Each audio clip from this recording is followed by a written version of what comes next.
ఆషాఢ అమావాస్య రోజున పితృదోషాలను తొలగించుకునే వారికి తర్పణం ఇవ్వడం మర్చిపోకూడదు. ఆషాఢ అమావాస్య ఈ నెల 23వ తేదీన వస్తోంది.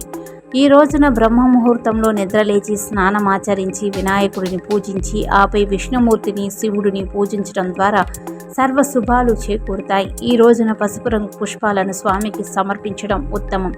ఆషాఢ అమావాస్య రోజున దానం చేయడం ద్వారా పితృదోషాలు తొలగిపోతాయి. ఈ రోజున పుణ్యతీర్థాల్లో స్నానం ఆచరించడం ఉత్తమం. ఆషాఢ అమావాస్య అనేది పూర్వీకులను స్మరించుకోవడానికి ఆధ్యాత్మికంగా ముఖ్యమైన రోజు. ఈ రోజున దేవతాశక్తులు భూమిపైకి దిగి భక్తులను ఆశీర్వదించేందుకు వారి కోరికలను నెరవేర్చడానికి వస్తారని నమ్మకం.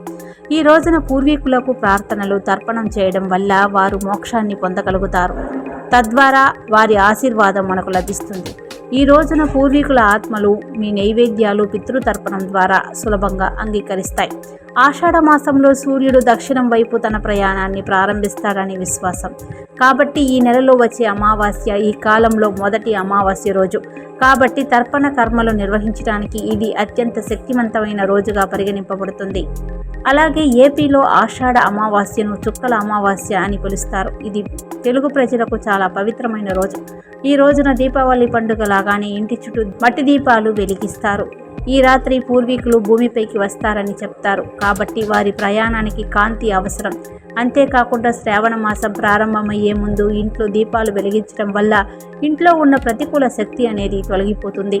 ఆషాఢ అమావాస్యలో ఉపవాసం ఉండడం అత్యంత ముఖ్యమైన అంశంగా పరిగణింపబడుతుంది. అలాగే ఆవాల నూనెతో నింపిన దీపాన్ని రావి చెట్టు కింద ఉంచి పవిత్ర మంత్రాలను పఠించి పూజించడం వల్ల జీవితంలో ఊహించని ఇబ్బందుల నుంచి ఉపశమనం లభిస్తుంది. తీర్థయాత్ర స్థలాల్లోని పవిత్ర నదుల నీటిలో స్నానం చేయడం, అమావాస్య రోజున బ్రాహ్మణులకు ఆహారం, నిత్యావసరాలు దానం చేయడం చాలా ప్రతిఫలదాయకం. ఆషాఢ అమావాస్య నాడు పితృతర్పణం, పిండ ప్రదానం నిర్వహించడం పూర్వీకుల శాంతిని నిర్ధారించడానికి చాలా కీలకం. ఇది మరణించిన ఆత్మలకు నేరుగా చేరుతుంది. పితృదోషం, గ్రహదోషం లేదా శని దోషం అనుభవించే వ్యక్తులకు ఆషాఢ అమావాస్య చాలా కీలకం. ఆషాఢ అమావాస్య నాడు తిలతర్పణం, అన్నదానం వంటి ఆచారాలు చేయడం వల్ల జీవితంలో అన్ని కోరికలు నెరవేరుతాయి. ఆషాఢ అమావాస్య నాడు హనుమంతుడిని పూజించడం వల్ల మంగళదోషం దుష్ప్రభావాలు తగ్గుతాయని విశ్వాసం.